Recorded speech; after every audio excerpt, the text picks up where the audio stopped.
invités qui sont ici présents et qui nous honorent de leur présence. Je vous nommer le représentant de la marraine, M. Mam Thierno Gueye, ici présent. Nommer aussi Honorable Ndiaye. M. Sall disait tantôt que c'était l'un de nos professeurs, mais je dis qu'il est toujours un de nos professeurs. Il est toujours de la maison. Remercier le censeur, mon premier collaborateur, pour tout le travail qu'il a accompli dans ce lycée. Et pour dire vrai, sans lui, je pense que beaucoup de choses ne seraient pas à l'endroit dans ce lycée. Je remercie les professeurs, les coordinateurs de club, les coordinateurs du gouvernement scolaire, le président et toute son équipe, les lauréats, les élèves qui sont dans les clubs. Je n'ai pas eu la chance d'assister à la prestation des clubs hier parce que nous étions conviés par l'IA à une réunion à Sédhiou, mais j'ai eu des échos très favorables et je vous remercie vraiment pour vos prestations. Pour commencer, il faut savoir que l'homme et la femme sont deux êtres inséparables. Parce que dans la Genèse, on dit, au commencement, Dieu fit l'homme à son image. Et il prit une côte de l'homme, Adam, et façonna Ève qui ressemble exactement à l'homme. Et lorsque l'homme s'est réveillé de son profond sommeil et qu'il vit cet être qui lui ressemblait, il s'écrie étonné, voici l'os de mes os et la chair de ma chair. C'est-à-dire que l'homme et la femme sont inséparables. On ne peut parler de l'homme sans parler de la femme. Au Sénégal, pour revenir à notre thème, beaucoup de figures ont marqué notre histoire. Yassine Boubou, Ndaté Yalla, Ndimbot Mbodj, Aline Sitoyo Diatta, Mame Diarra Bousso. Nous pouvons également citer Annette Mbaye Derville, première journaliste du pays et une des premières féministes. Fatou Sow Sarr, chercheur à l'IFAN et directrice du laboratoire genre et recherche scientifique. Binta Diop, présidente et de l'association Femmes Africa Solidarité. Mais la longue marche des femmes vers le pouvoir, pour paraphraser les historiens, n'a pas encore connu son épilogue. Pourtant, cette longue marche augure une ère de changement des mentalités et des comportements dans le style de management et de leadership. En effet, face aux obstacles, aux stéréotypes, aux préjugés, aux rejets liés à leur genre, elles sont mères de famille, présidentes d'associations, responsables politiques, fondatrices d'entreprises. Elles, ce sont les femmes leaders. Honorable marraine Fatoumata Khady Gueye, chers invités en vos qualités distinguées, monsieur le censeur, chers surveillants, chers encadreurs du gouvernement scolaire et des clubs, chers collègues enseignants, chers parents d'élèves, chers élèves.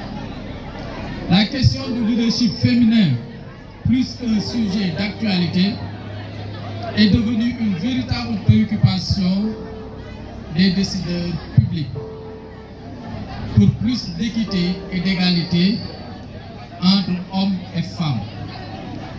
C'est pourquoi l'État du Sénégal, avec la politique sur la parité, favorise l'accès des femmes à des instances de décision. L'Assemblée nationale, les collectivités territoriales, les directions, les ministères.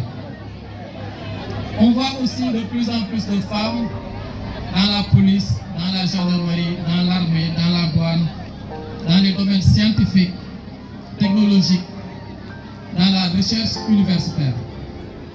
Dans la même veine, le ministère de l'Éducation et de l'Éducation nationale a créé des bureaux genre dans les inspections d'académie et dans les inspections de l'éducation et de la formation. Des postes de priorité d'âme au mouvement national aussi une promotion de la fréquentation et du maintien des jeunes filles dans les filières scientifiques à travers les concours Miss Math, Miss Science. Et peut-être un jour, on aura aussi Miss Informatique au grand plaisir de M. Mansaret. M. Mansaret qui forme de jeunes femmes leaders en informatique dans son laboratoire. Honorable marraine du gouvernement scolaire, chères dames, chers élèves, leader ou futur leader, cette place qui vous revient ne vous sera pas offerte sur un plateau d'argent. Vous devez la mériter et l'exiger. Il faudra déconstruire l'idée selon laquelle les femmes doivent seulement rester au foyer, s'occuper de charges ménagères, faire des enfants et prendre soin du mari et prendre soin des enfants.